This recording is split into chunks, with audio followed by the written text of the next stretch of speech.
ಸಂಸತ್ತಿನ ಮುಂಗಾರು ಅಧಿವೇಶನ ಆರಂಭಗೊಳ್ಳುತ್ತಿದ್ದಂತೆ ಲೋಕಸಭೆಯಲ್ಲಿಂದು ಕ್ವಿಟ್ ಇಂಡಿಯಾ ಚಳವಳಿಯ ಬಗ್ಗೆ ಪ್ರಸ್ತಾಪಿಸಲಾಯಿತು. 1942ರ ಆಗಸ್ಟ್ 8ರಂದು ಮಹಾತ್ಮ ಗಾಂಧಿಯವರು ಬ್ರಿಟಿಷರ ಆಡಳಿತವನ್ನು ತಕ್ಷಣವೇ ಕೊನೆಗೊಳಿಸುವಂತೆ ಆಗ್ರಹಿಸಿ ತಮ್ಮ ಐತಿಹಾಸಿಕ ಮಾಡು ಇಲ್ಲವೇ ಮಡಿ ಭಾಷಣ ಮಾಡಿದ್ದರು. ಸ್ಮರಣೆ ಅಂಗವಾಗಿ ಸದನದಲ್ಲಿ ಸ್ವಾತಂತ್ರ್ಯ ಹೋರಾಟಗಾರರಿಗೆ ನಮನ ಸಲ್ಲಿಸಲಾಯಿತು.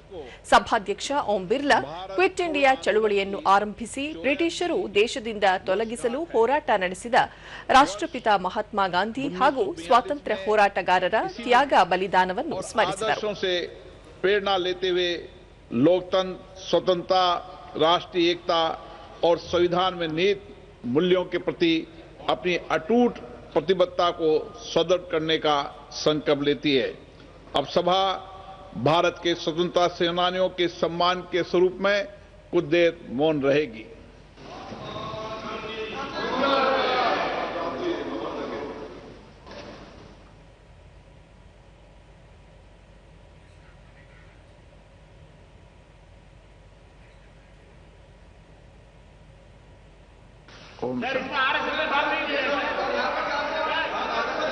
ನಂತರ ಸ್ಪೀಕರ್ ಓಂ ಬಿರ್ಲಾ ಪ್ರಶ್ನೋತ್ತರ ಕಲಾಪ ಕೈಗೆತ್ತಿಕೊಳ್ಳಲು ಮುಂದಾದರು.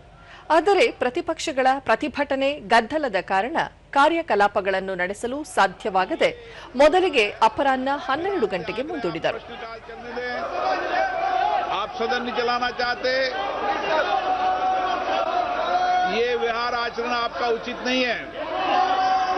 अपनी सीट पर बैठे प्रश्नकाल चलने दें. सदन की कार्रवाई आज 12 बजे तक के लिए स्थगित की जाती है.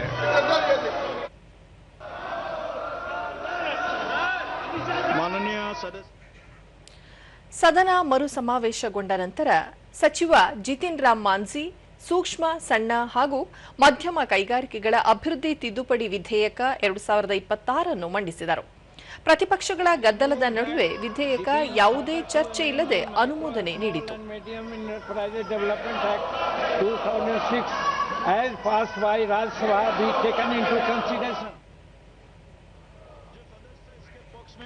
ಎಂಎಸ್ಎಂಇಗಳಿಂದ ಕೇಂದ್ರ ಸಾರ್ವಜನಿಕ ವಲಯದ ಉದ್ಯಮಗಳು ಖರೀದಿಸುವ ಸರಕು ಮತ್ತು ಸೇವೆಗಳ ಬಿಲ್ಗಳನ್ನು ಟ್ರೇಡ್ ರಿಸೀವಬಲ್ಸ್ ಡಿಸ್ಕೌಂಟಿಂಗ್ ಸಿಸ್ಟಮ್ ಮೂಲಕ ಪಾವತಿಸಲು ವಿಧೇಯಕ ಅನುವು ಮಾಡಿಕೊಡುತ್ತದೆ.